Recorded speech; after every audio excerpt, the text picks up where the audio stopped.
بدكم كيكة باردة ومنعشة؟ ما إلكم غير كيكة الجيلي. لحتى نعمل أول شي الجيلي راح نجيب قالب راح ندهنه بشوية زيت نباتي. لكل ظرف جيلي راح أحط له كوب من المي الساخنة، راح أحركهم مع بعض وبعد هيك على القالب. أنا استخدمت 4 باكتات جيلي بألوان مختلفة والجيلي نوعه حيواني، وعلى الثلاجة لمدة ساعة لحتى يجمد.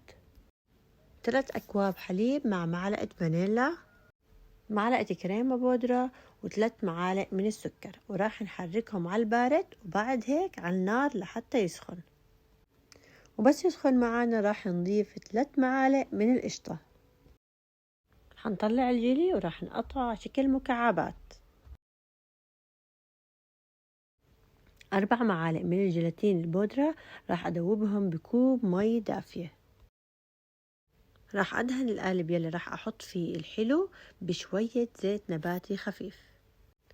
راح أحط مكعبات الجيلي يلي قطعناهم بالقالب، وبعد ما مسك مع الجيلاتين راح أجيب جزء من خليط الحليب يلي عملناه، راح أحطه على الجيلاتين وراح أحركه لحتى يدوب عندي الجيلاتين تماما، وبعد هيك راح أضيفه للخليط بالكامل.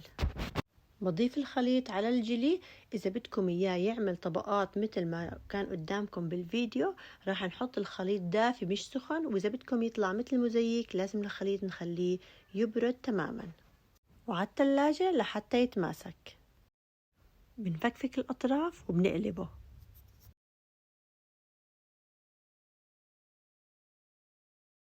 ومثل ما المنظر حلو والطعم كمان أحلى.